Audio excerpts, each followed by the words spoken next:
Hello, I'm Chrissy. And I'm Caroline, and we're interior designers.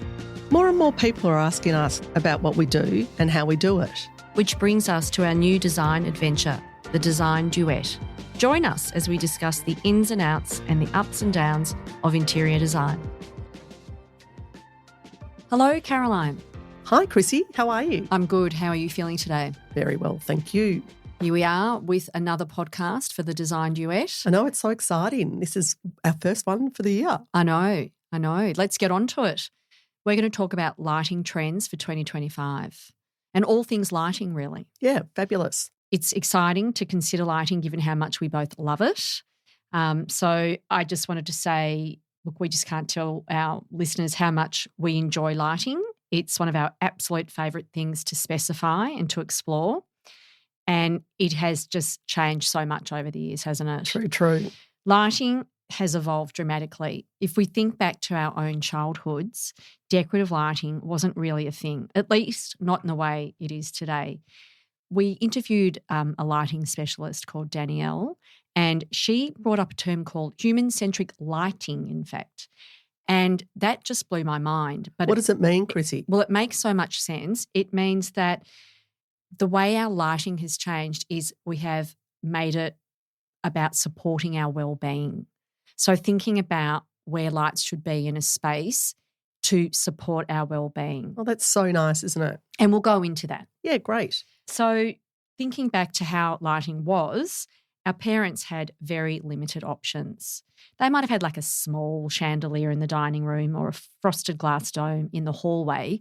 I don't know what else you can think of. Like, what did your mum have in her house, Kaz? She absolutely would have had chandeliers. Yeah. And even a couple of wall sconces, like glass, daggy frosted, not quite Murano glass, Yeah. but definitely, very daggy, or, down lights, that had little tiny canopies over the top of them, but often glass. Yes. With decorative, patterns on them, like Yes. flowers or something like that.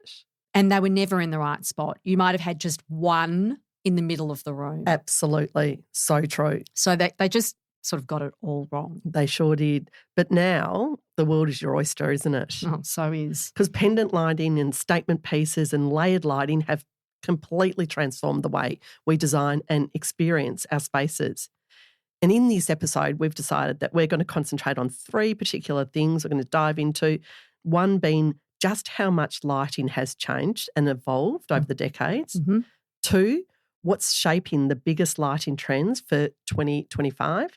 And three, why layered lighting is more important than ever. So from ambient to task to accent lighting, we'll break down what these layers mean and how they can elevate a space both functionally and aesthetically. So let's get into it, Kaz. Let's start with layered lighting. What is it and why it's such a game changer in both homes and business?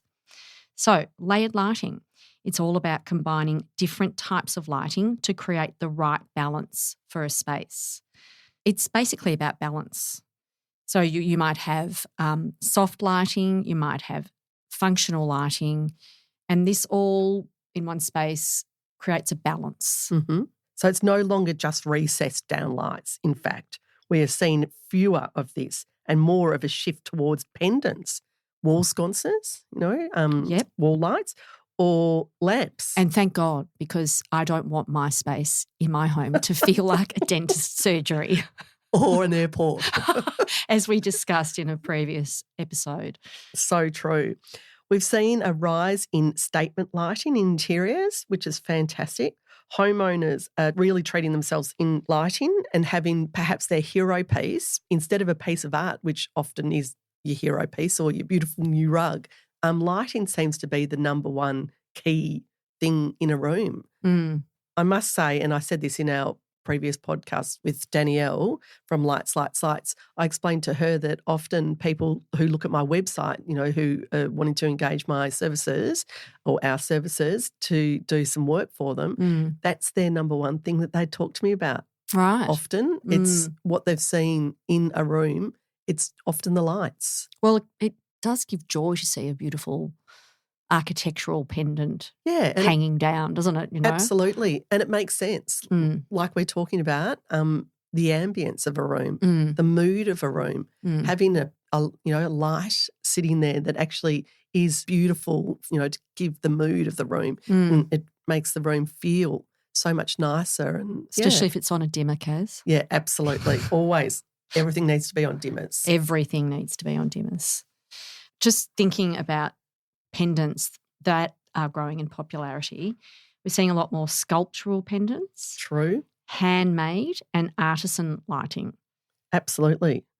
So we're seeing more materials, aren't we, Chrissy? We sure are. So materials such as ceramic, woven, rattan, stone, and often stone, is for that beautiful, soft, organic feel. Think about the beautiful mud stone pendants, just how gorgeous they are in the beautiful pastel colours. Yeah, they're beautiful, aren't they? So they have them in stone and they also have them in that ceramic finish. That's they're right. Gorgeous. Beautiful. And Articolo, yes. They use a lot of beautiful, polished metals and glass. And, they look quite raw, but they are so elegant and sophisticated. Quite a beautiful, statement piece. And they're a mix of materials. Absolutely. Metal with glass, and they often, the Articolo pendants, I love the ones that have the bubbles in the glass. Yes. It's a different texture. It is. It actually doesn't look real, does it? It doesn't. It looks like a mineral water. Yeah. Yeah, on steroids. Okay. And lots of, natural materials are being used for lighting, which is gorgeous. Plaster. Yep, plaster.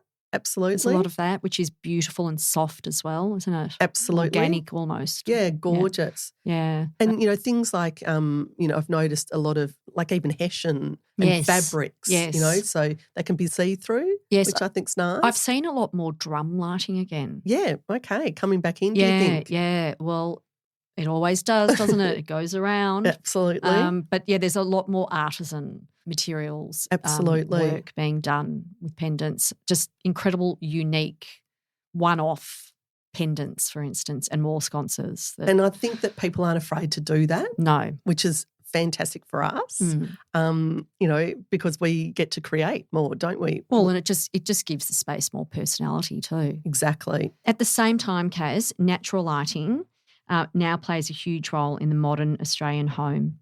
Architects are carefully considering how daylight moves through a space, designing larger windows, more skylights and ceiling details that maximise daylight before artificial lights even, considered or come into play. It's about creating a home that feels bright, open and in tune with its surrounding.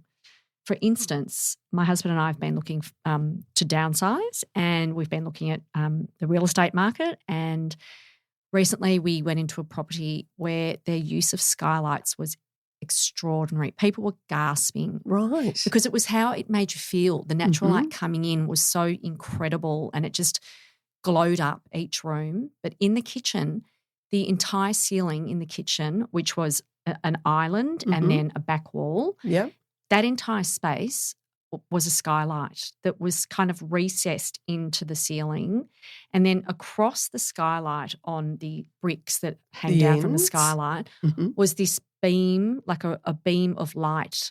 Oh, wow. So you had the beautiful daylight coming through this incredibly enormous large skylight. You could see the clouds, you could see the blue sky, you can see everything obviously in the sky. But at night you could see stars, and then you also had this incredible beam of light. Oh, how beautiful. That was electrified, flickering up and down. So it was task lighting and also created incredible sort of hero piece statement up to the ceiling. How clever is that? It was extraordinary. And I can't even begin to imagine, at night how beautiful it would be, when there's a storm or… Yes. Yeah. You just literally… Well, I just stood there for 5 minutes just looking at it. I've never seen anything so large in terms of skylights. How gorgeous. Yeah. So and inspiring. Very much a changing landscape, isn't it, for lighting and absolutely natural light. So true. And because even the way that we use artificial light is changing. We're thinking about that pokey corner. We're thinking about what can we do in that pokey corner, and it would have been forgotten in the good old days, but now we're trying to use so many spaces in our house. So, we would probably place a beautiful sculptural, table lamp or a gorgeous sleek wall sconce on the wall, or even just a statement, standard lamp, I call it, but you call it floor lamp. Get with the new age. Okay, I'll try. I will try, Chrissy. Thanks for that. But, I'm going to say now when you're walking into a restaurant, you notice fewer harsh downlights. Thank God. So true. Instead, it's all about the mood of the ambience of the place. So definitely, we've noticed that wall sconces, beside a table or a beautiful low hung pendant, it gives you that soft, ambience glow, and it creates a very inviting atmosphere. Which is what you want when you're at a restaurant. Absolutely. So again, the use of dimmers is a must in areas like this, places like this, and just, to give you that beautiful, mood and feel. Well, talking about dimmers, that was something that no one ever had when we were younger. Absolutely. Now it's on every light switch. So true. You walked into a room and you put on one switch, and that one switch illuminated every area in that space. Well, it didn't illuminate every area. Well, it often did, because it would be very bright. Yes. White, cool. Fluorescent tubes. Exactly. Oh.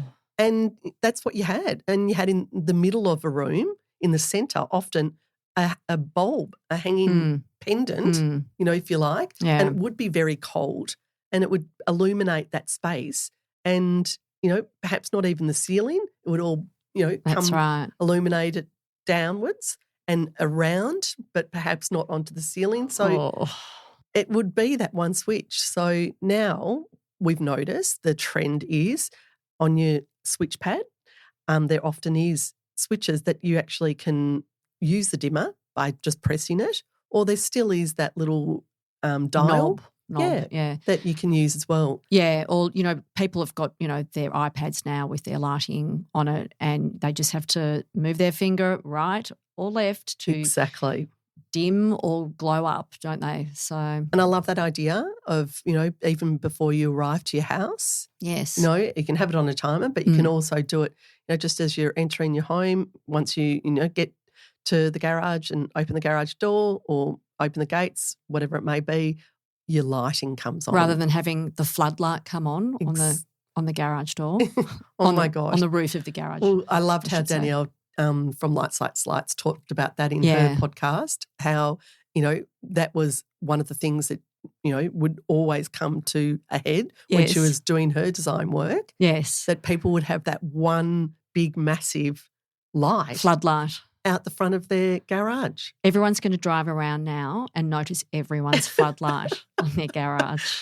And as she said, they're still there. They're still there. But it's changing. It's changing. But how bizarre, because as she said, when you drive into your garage or drive into your driveway, you will have your headlights on at night. That's right. So why is that floodlight flooding your light into your car? And you're going to open up your garage door and your sensor light's going to come on in the garage. So the floodlight is pointless. Correct. Yeah, very true. It was very funny.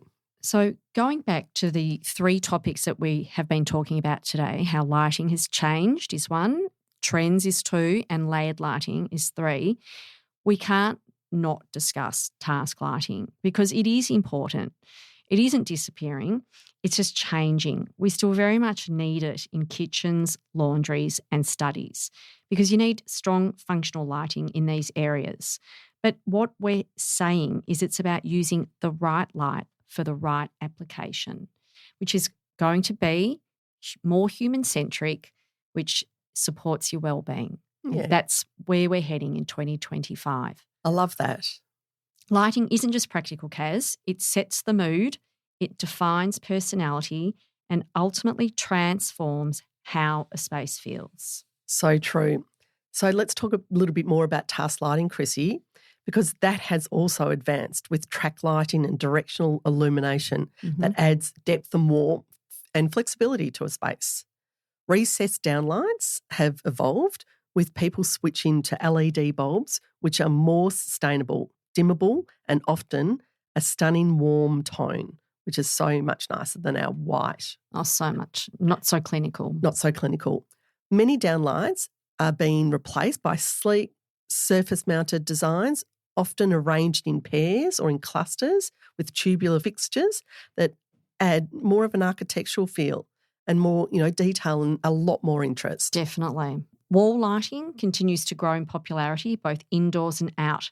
Strip lighting remains a hit in bathrooms, like under the vanities, in niches and behind mirrors for ambience and glow. We cannot overlook outdoor lighting in 2025, Kaz. Think resort, not street light. Well, like that. Once upon a time, outdoor lighting meant, as we said before, floodlights on the garage and a few powered stakes in your garden beds. But now, outdoor lighting is about creating a vibe, your own personal resort at home. Think lantern-style sconces near the front door, soft uplighting on trees, and even hidden LED strips under bench seating for a dreamy, understated glow. Nice one. What else are we seeing outdoors?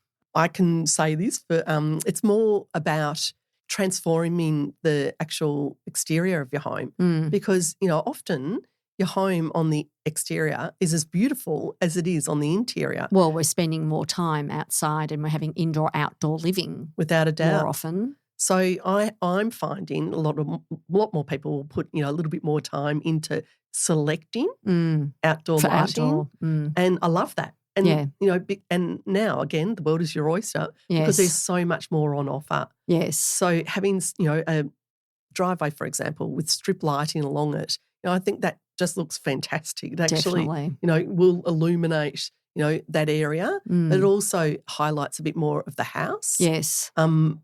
By having that as a strip zone, if you like, but also having, decorative wall sconces on your house. I think that's always beautiful. And maybe uplighting beautiful trees.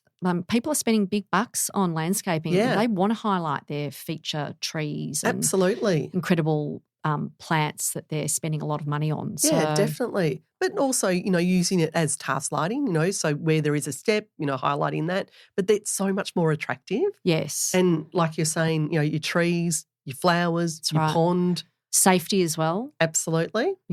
There's a lot more focus on sensor lighting for, down the sides of your houses. And security, making sure that, that seems to be a big thing now. So being able to see every section of your property. Yeah, having the keypads. Yes. Keypads that are illuminated.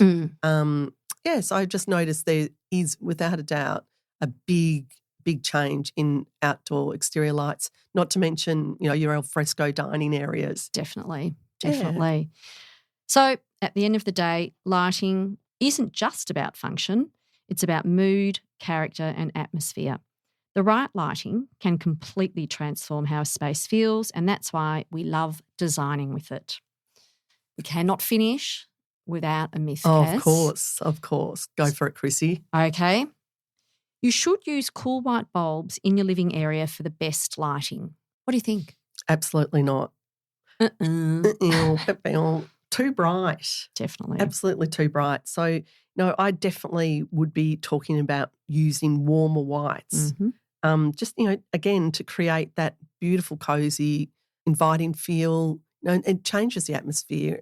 And it also changes your mood. Makes it more relaxing, which is what you want to do in your lounge room, isn't it? Yeah, I think so. And cool whites are better suited for, where things need to be brightly lit, task lighting. So, over an island bench or offices. Yeah, or study nooks and areas like that.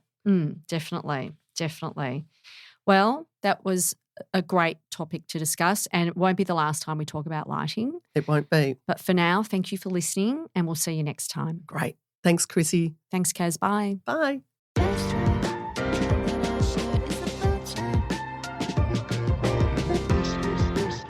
Thanks for listening. We hope you enjoyed today's show. If you'd like to get in touch, email us on thedesignduet@gmail.com or DM us on our Instagram page, The Design Duet.